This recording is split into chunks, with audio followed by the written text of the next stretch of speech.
일본은 이제 폴링에 관한 건데, 그래서 이제 입출력을 하기 위해서 이제 CPU가 계속해서 플래그를 검사를 하죠.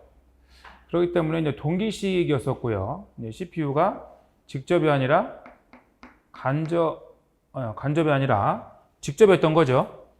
그래서 이제 직접 처리를 하는 거죠. 그래서 여러분들 이제 이론서 보시면 직접과 간접 구분하셔야 돼요. 73페이지에 보면은 뭐 직간접 있는데, 직접 CPU가 입출력을 처리하는 방법이 폴링과 인터럽트 입출 방식이 있고, 그다음에 간접이 이제는 DMA나 채널을 쓰는 게 간접이었었죠. 자, 2번도 보면은 입출 방법인데 인터럽트를 통한 입출 방법이에요. 그래서 이렇게 뭐 CPU가 계속해서 플래그를 검사하는 것은 폴링이었었죠. 그게 아니고 대신 입출 인터페이스를 통해서 이제 CPU에게 데이터 전송 준비가 되었으면 알리고, 저전송은 CPU가 직접 처리를 하는 거죠. 그 동기식이 아니라 얘는 비동기식이었었죠. 동기식은 지금 내가 CPU라면은 여러분 어떤 주변장치로부터 내가 입출력가 들어오는지 알 수가 없겠죠. 그렇지만 폴링은 순서가 정해져 있다고 했었죠. CPU가 가까이 있는 애부터 이렇게 입출력가 발생했는지를 확인한다라고 했었어요. 그런 거기 때문에 폴링 방법은 동기식, 인터럽트를 통한 입출 방식은 비동기식, 이렇게 구분을 하셔야만 돼요. 자, 한번 DMA에 가는 건데, 입출장치가 직접 주결장치 접근하고요, 데이터 블록을 입출력하는 방식으로 CPU 레지스터 경용하지 않고 하는 거죠. 그러니까 CPU 레지스터 경용하지 않는 얘기는 간접 제어 방식이 되는 거죠. 자, 이제 사이클 스트링 방법을 써서 이제 DMA가 입출 요구를 하게 되는데, DMA가 버스 사용권을 일시적으로 빼앗는 행위 맞죠? 여기까지는 맞아요.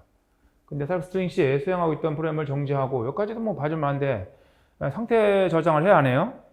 상태 저장 않죠. 그래서 뭐 다른 건 몰라도 74페이지에서 그 박스가 있는데 표가 있죠. 표가 있는데 표 5.1에서 상태 보존을 하느냐 안 하느냐. 상태 보존하는 것은 인터럽트였었죠. 인터럽트 방법. 사이클 스트링은 잠시 대기 정지한다라고 했었고, 이 정지라는 것은 얘는 그 사이클 스트링 동안에만 정지하는 거죠. DMA가 사이클 스트링 동안에만 정지하는 거고, 그거 끝나면 또 CPU는 또 지열 일 하죠. 계속 이제 그림을 상상하면서 이해하셔야 돼요. 자, 이번 채널 지역에는 뭐 CPU 관여 없이 똑같아요. 해독할 수 있다. 해독할 수 있는 것은 뭐 직접 자기가 프로그램을 갖고 있기 때문에 그래요. 해독도 하고 그러지 않습니까? 해독만 하는 게 아니라 뭐 거기 75페이지에 보면은 채널 주요 기능을 보면 오류 탐지도 하고 막 규정도 그래요. 이런 걸 설명하지 않았지만 이게 왜 필요냐면 이거 IBM 중대형 규정이야. 그럼 IBM 중대형 규정이 네트워크상에서 통신해야겠죠. 다른 컴퓨터하고. 그 네트워크상에서의 표준 데이터 통신 코드는 뭐라 배웠어 우리가? 네트워크상에서 표준 데이터 전송 코드는 ASCII예요. ASCII.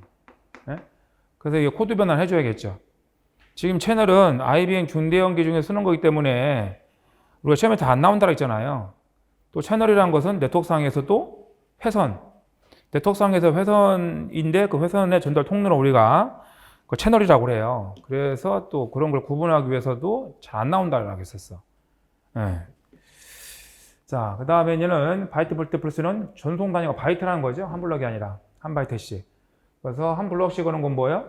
이 블럭이라는 것은 바이트들의 모임 이랬었죠. 바이트들의 모임이니까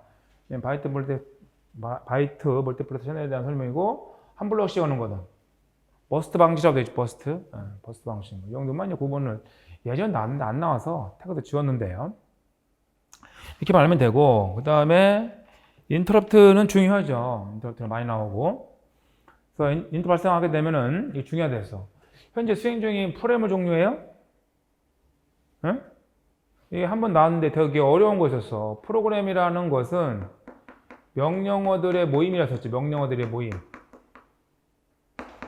그죠? 제가 어제 쓴 예를 들면 여기가 1004번지, 그럼 두 번째는 1005번지, 1005번지를 수행하는 도중에 인터 발생했다. 그러면은 지금 1006번지는 누가? 프레임 카운트가 기억시키는 거죠. 프레임 카운트 있는 것은 궁극적으로 스택에 집어 넣는 거죠. 그래서 그 과정을 설명드렸단 말이야. 그렇기 때문에 이 명령어가 100개의 명령어야. 이 100개의 명령을 다 수행했다. 이 말이 안 되는 거죠. 이게 되게 중요한 말이에요. 이게 또 나와도 잘 속을 거라, 학생들이. 예. 그럼 이 컴퓨터는 어떻게 하느냐? 하나의 명령 끝나고 PSW 확인하고, 또 하나의 명령 끝나고 PSW 확인하고 이런다라고 했었죠. 하나의 명령이 끝났었을 때 PSW를 확인한다라고 했었어요. 하나의 명령. 명령어, 인스트럭션 떠올려야겠죠? 그래서 프로그램은 명령어들의 집합이에요. 명령어들의 집합. 그거를 잘 생각하셔야 돼요. 프로그램이라면 안 돼요. 그래서 프로그램이라고 되면은 전체가 되기 때문에 해당 프로그램의 명령이죠. 명령 완료한 상태를 저장하는 거죠. 완료하고 상태 저장인데 이 상태 저장은 바로 복귀 번지죠. 복귀 번지. 네, 상태 저장 복귀 번지를 말하는 거고요. 자, 이런 거 주의하시고, 그다음에 이제 8번 이제 문맥 교환 했었죠. 그래서 뭐 A 문맥에서 B 문맥 이렇게 바뀌는 건데, 이제 문맥 교환 정의가 한 두세 번 나왔었고, 이 9번도 주의하셔야 돼요. 제가 이제는 이런 얘기잖아요. A라는 프로그램을 뭐 이렇게 수행하다가 첫 번째 명령어, 두 번째 명령어 이렇게 수행을 가겠죠. 근데 여기서 수행을 하다가 발생해서 B라는 이렇게 장치로 갔지 않습니까? 이런 장치가 이게 수행을 하게 되면 이 상태가 바로 인터럽트, 이게 서비스 루틴이에요. 서비스 루틴. 여기 서비스 루틴이 이미 들어온 거죠. 네. 그래서 이제 서비스 루틴이라고 하는 건데, 이 서비스 루틴 수행 도중에 또 다른 인터럽트 발생해서 뭐 C라는 장치로 이렇게 갈 수 있어요. 얘는 지금 그렇지 않잖아요. 서비스 루틴. 그럼 저는 이런 프로그램 수행하다가 A 문맥이 B 받겠어. 그럼 B가 수행하겠죠? 네. 수행하는 도중에 얘보다 우선순위가 높은 장치가 서비스 요청을 하게 되면 여기 다시 어때요? 다시 또 복귀 번지를 집어넣고 얘도 어차피 또 수행하다가 상태 저장해야 될 거 아니에요? 하다가 또 가는 거야 이렇게. 요청하더라도 얘는 다른 인터럽트가 걸리지 않아. 이게 아니에요. 또 걸릴 수 있다고. 주의하셔야 돼요. 또 걸리면은 여기 상태 저장하고 수행하고 언젠가 얘도 이제 끝나겠죠? 끝나면은 이제는 A로 복귀. 아니야, B로 복귀. 바로 이러고 만나겠죠? 그래서 스택이 필요한 거예요. 그래서 스택. 그래서. 나중에 자료로 보이겠지만 B 끝나면 다시 이제는 A로 정상적으로 종료. 이렇게 되는 거예요. 그래서 인터럽트 서비스 루틴 수행 도중에 현재 인터럽트 서비스 루틴을 수행 중에 있는 프로그램보다 우선순위가 높은 프로그램이 오면 또 얘도 당할 수 있는 거예요. 당할 수. 그런 거니까 9번도 주의하셔야 돼요. 자, 10번 보면요. 외부신 인터럽트인데 77페이지에 있는 내용이죠. 그래서 타이머에 의해서 이제 발생을 하는 경우와 여기까지는 맞아요. 외부신 인터럽트를 보면은 타이머에 의해서, 타이머는 뭘 기억한다 했었어요? CPU 사용 시간. 그래서 타이머는 이제 CPU 사용 시간을 기억하고 있다라고 했었죠. 여기까지 맞는데 이제는 입출력 장치가 데이터 전송을 요구하거나 전송이 끝났으면 알릴 때는 입출력 인터럽트 했었죠. 그래서 이게 뭐 이렇게 디테일하게는 뭐 과거에 나왔지만 지금 안 나오지만 여러분들이 77페이지 보면은 외부 신호 인터럽트의 타이머니 뭐 이렇게 있어요. 예. 그 다음에 4번에 보면, 동물 4번에 보면 입출력 인터럽트라고 해서 이건 누가 한다 했었어요? DMA가 한다고 하잖아요. DMA. 예. 그 4번에 있는, 동그란 4번에 있는 입출력 인터럽트. 그 부분은 이제 DMA 부분. 여기는 DMA가 입출력을 완료하게 되면은 모든 제어권은 CPU 거라고 했잖아요. 넘겨줘야지 다시.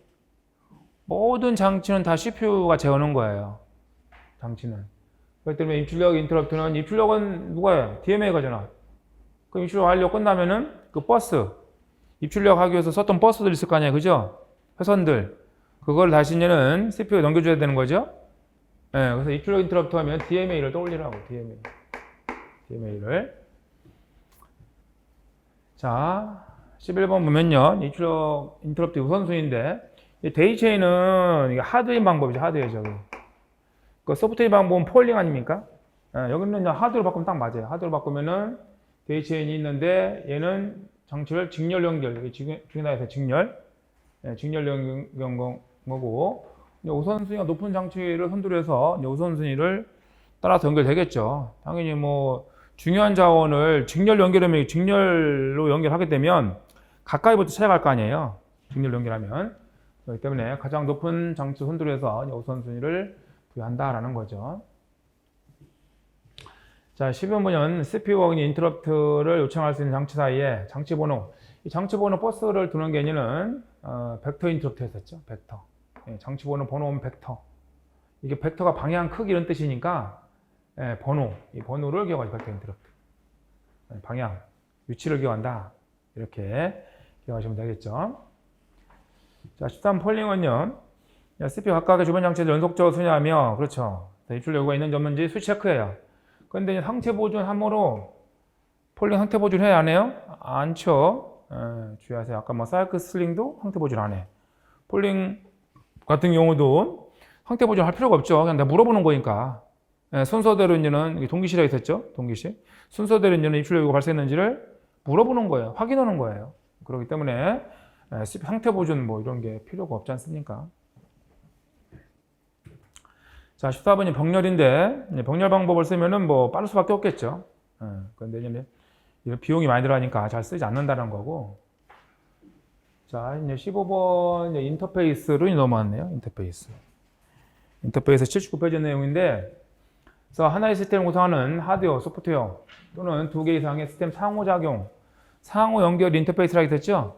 근데 지금 제목이 입출력 인터럽트니까 입출 장치하고 있는 CPU 사이의 인터페이스를 의미해요. 자, 16번은 버스면은 데이터 전달 통로, 이거 기억하셔야 돼요. 이게 버스죠. 버스란 말은 전달 통로, 데이터를 전달하는 통로인데, 그래서 이제 메인보드, 마더보드라고 하죠. 확장 붙잡뼈가 맞아요. 이 종류도 이제 맞죠. 그때 제어 버스 제어 흐름은 모두 단방향이다. 근데 얘는 어때요? 얘만 양방향 버스였었죠. 그래서 얘는 데이터 버스는 양방향. 그래서 제가 2번 그림을 보여드리면서 또 얘기했지 않습니까? 어큐뮬레이터하고 메모리 버퍼 레지스터 사이에서 양방향이었어, 그림이. 그래서 2번 그림을 떠올리면은 뭐 금방 풀 수 있는 문제라고 했었어요. 자, 10초 보면 메모리 배평이니까 메모리의 입출력 주소 공간을 같이 이제는 쓰는 경우를 말하는 거죠. 메모리 주소 일부를 입출력 명령어를 처리하기 위한 공간으로 쓰는 거예요. 그렇기 때문에 이제 메모리 주소를 입출 인터페이스 레지스터까지 확장한 거죠. 그러니까 메모리 주소 일부를 입출력 명령을 처리하기 위해서 할당해 주는 방법이잖아요. 지금 그림 5.7을 보더라도 그런 방법을 쓰기 때문에 두 세트 리라이트 신호만이 필요하고, 이건 또 뭔 말이에요? 그래서 이 뒤는 아니죠. 그래서 이제 메모리 입출력 구별, 이게 구별하게 되면은 두 세트 리라이트 이 뒷부분은 뭐예요? 이거 경량이 되는 경량, 그죠? 그래서 한 세트, 두 세트가 아니라 한 세트죠, 한 세트.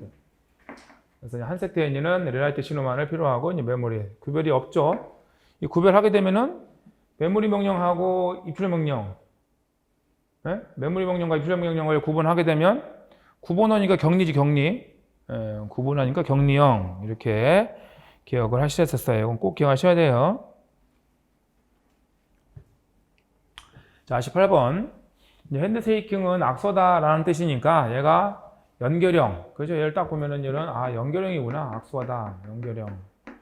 그 다음에 연결되어 있으니까 얘는 신뢰성. 그래서 연결형 서비스, 신뢰성 서비스 이렇게 되겠죠. 그러니까 이제 메모리하고 주변 장치 사이에서 맞아요. 그래서 이거 정기적으로 주변 장치 사이에 맞죠.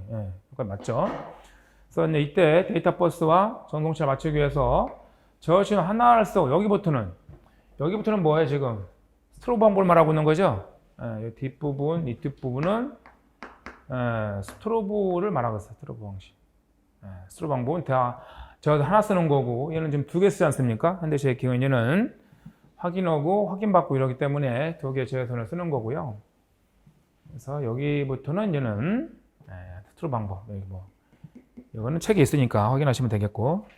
그래서 여러분들은 82페이지에 있는 내용이에요. 자, 이제 19번 와서 이제 병렬 처리 컴퓨터네요. SSD는 싱글인스 하나의 제어 장치를 통해서 하나의 제어 명령. 그때 하나의 연산장치가 데이터를 순차적으로 처리하죠. 그러니까 맞아, 여기까지는. 그래서 이 배열 처리기는 앞에서 얘기했지만 이건 뭐였었어요? SIMD였었죠, SIMD. SIMD, 배열 처리기는. 그래서 얘는 지금 83페이지에 보면은 파이프라인 컴퓨터를 말하는 거죠. 그래서 풀리네. SMD는 순차 처리 컴퓨터인데 어떻게 병렬 처리를 해요? 그래서 CPU 하나를 가지고도 병렬 처리를 할 수 있다. 그게 바로 얘는 파이프라이닝이 돼요. 파이프라이닝. 자, 20번을 보면은 SMD는 여러 개의 프로세서로 구성되고, 맞죠? 여러 개의 프로세서라고 해서 여기서 헷갈리지 말아야 되는 게, 프로세서면 우리 일반적으로 CPU를 말했잖아요. 근데 플린은 이렇게 발음돼 있어서 여기서는 실제 이렇게 나왔어요. 이게 기출문제 문구예요, 이게. 그래서 플린한 사람이 이렇게 정의를 내려서 그런 건데, 연상치를 말해요. 왜냐면 여기 보면은 또 하나의 제어 장치 이렇게 있잖아요. 이게 말이 안 되잖아요. 여러 개 제어 장치, 여러 개 CPU인데 어떻게 제어 장치는 하나일 수 있겠어요? 말이 안 되는 거예요. 그래서는 뭐 플린은 이 여러 개 프로세서라고 되어 있는데, 이 프로세서가 뭐 프로세싱 엘리먼트 이렇게 되어 있고요. 책에 보시면 그 다음에 얘를 이제는 여러 개 프로세서였는데 연산 장치를 말하는 거죠. 그러니까 SIMD 많지 않습니까? SIMD가 아니라 배열 처리기 이렇게 얘기했었죠. 그래서 뭐 MIS는 이론상 가능한데 여러 개 제어 장치, 여러 개 프로세서죠. 여기도 다 마찬가지 연산 장치예요. 이게 말이 안 되잖아요. 이게 제어 장치와 연산 장치를 이래야 되는데, 그러니까 처리기의 의미를 쓰는 거죠. 연산 처리기. 그래서 갖는 고주인데 어느 한순간에는 하나의 데이터 스트림만 처리를 하죠. 자, 이제 파이프라인이죠. 파이프라인은 이제 시험에서 많이 나오는 거고 잘 보시라고 했었어요. 85페이지에 보면은 여러 개 이제는 세그먼트로 나눠져 있죠. 세그먼트라고도 하고, 그래서 이제는 스테이지 이렇게 부른다고 했었죠.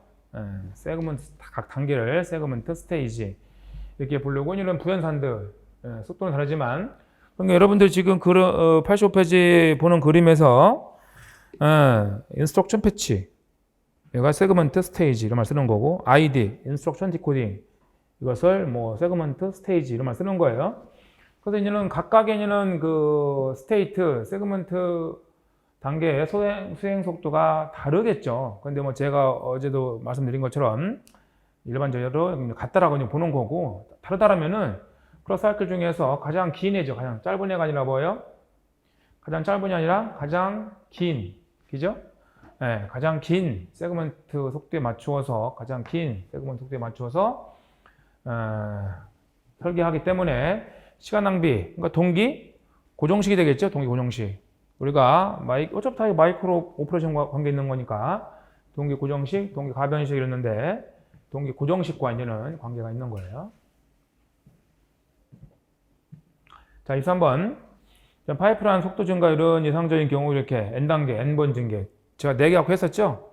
그때 뭐 480개의 명령어를 처리하는데 4배 걸리지만 453번 걸렸잖아요. 그죠? 제가 어제 예를 든 거 보면. 그래서 이제 그렇게 되는 거니까, 그거 뭐, 맞는 말이고요. 이게 수행 순서 물어본 거 여러 번 나왔다 하겠었죠? 이거 어떻게 암기를 해요? 그래서 2번 그림, 아니면 여러나 3번 그림에서, 메이저 스테이트를 또 생각하면은, 인출이 맨 먼저 오죠? 그 다음에 이거 아니라, 해독액의 제도.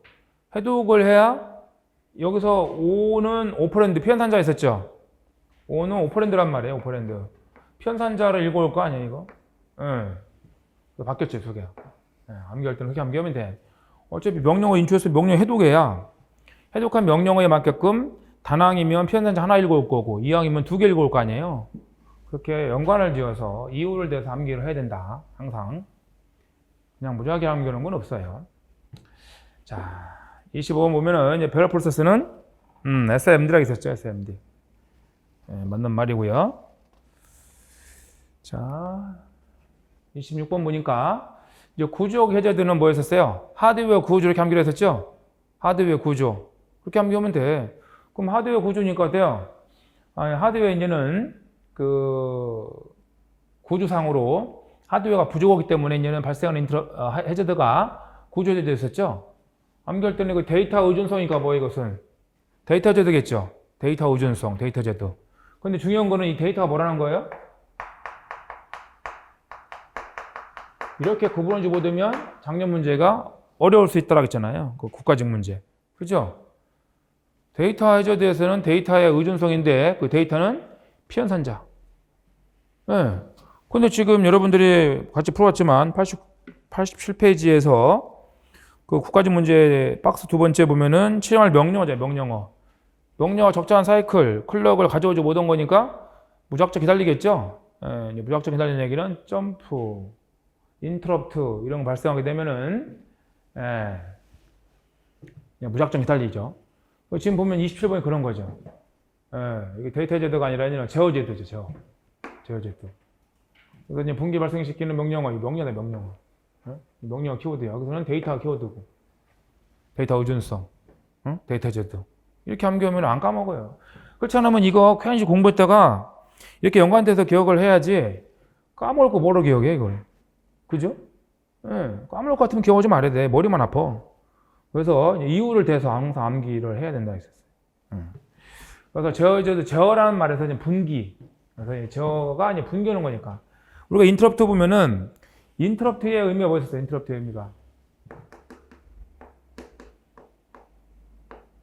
인터럽트가 얘가 흐름 차단 이랬잖아요. 이렇게 기억해라. 이건 좋은 말로 그런 거고 나쁜 말로 어떡하? 이렇게 해석해도 틀린 거 아니에요. 똑같아요. 인터럽트는 진행을 방해하는 거 아니야? 제가 여러분들 밖에서 관리인이 불이야 이랬단 말이야. 여러분들 공부해야 되는데 불이야 이러면 어떻게 살아야 되니까 뛰쳐나가겠죠. 근데 1층 가니까 뭐 만우절이야 이러면은 뭐 어떻게 할 거예요, 여러분들? 네? 그래서 이게 진행을 방해하는 거예요. 흐름 차단도 되지만 진행을 방해하는 거라고. 그래서 이게 분기야, 분기, 점프, 분기. 네? 그래서 제어 제도가 이거 지금 제어식으로 바뀌는 거 아닙니까? 제어가 여러분들이 여기서 뭐 지금 전두엽은 여기서 공부를 하고자 하는 건데 그때 이 제어가 어때요? 바뀌죠. 분기가 일어나는 거 아니야, 지금. 분기가. 여러분들 뛰쳐나가는 게 분기 아니야, 이렇게. 응. 그게 분기가 일어나는 거예요. 그래서 이렇게 암기를 하라고. 이렇게. 응?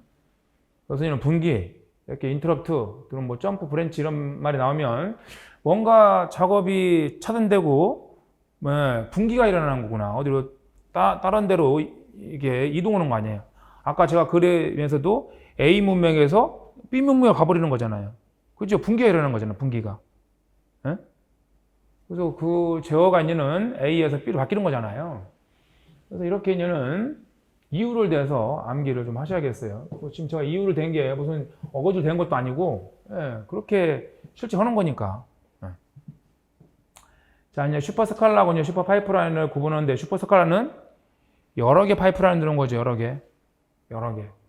그래서 여러 개 파이프라인을 두는 거예요. 그래서 여러 명령을 동시에 처리할 수 있겠죠? 슈퍼스칼라 프로세서는 파이프라인과 병렬 처리 장점을 모은 것으로 여러 개 나와요. 여러 개. 이게 키워드 여러 개. 이렇게 이제 파이프라인 명령어들을 병렬로 인연을 처리한다. 그래서 여러분들이 그림을 보더라도 88페이지 그림을 보더라도 돼요. 여러 개 돼 있죠. 여러 개. 파이프라인에서 슈퍼스칼라는 여러 개 파이프라인을 두는 거고. 제가 이런 얘기죠. 공장, 뭐 울산 1공장, 동탄 2공장, 뭐 소화 3공장 이런 얘기 있잖아요. 그런 방법이 슈퍼스칼라라고. 그런데 얘는 슈퍼 파이프라인 어때요? 만약에 1공정을 끝내는데 10만큼의 시간이 지났다면 이거를 5로 줄이는 거죠, 이렇게. 2공정을 처리하는데 10만큼 했다면 5로 줄이는 거예요, 이렇게. 공정 시간을. 이게 이제 슈퍼 파이프라인이죠. 그 파이프라인은 더 쪼개는 거잖아, 그죠? 파이프라인 하면은 단계수를 나누는 거라 했었어. 파이프라인 단계수를 나누는 건데, 그러면 파이프라인 슈퍼니까 더 나누는 거네. 그래서 여러분들이 그 88페이지 그림을 보더라도 더 단계로 쪼갰구나 라는 것을 알 수 있어요. 이게 키워드죠. 다 어떡하나 고속 처리를 목적으로 하는 거죠. 고속 처리, 병렬 처리를 다 목적으로 해놓은 거고요. 근데 30번 보니까 한 개 명령식 내 동시에 실행될 수 있는 연산들을 여러 개 포함시켜. 하나의 명령을 처리하는데 여러 개 연산을 수행시킬 거니까 MIMD하고 유사하다고 했었어요. MIMD와 유사한 것은 VLIW라 있었죠. 예.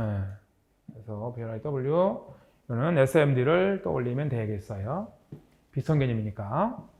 그래서 뭐 우리가 배운 내용은 많지만 이건 뭐 어떻게 보면 약간 이해하고 암기를 해야 될 부분이에요.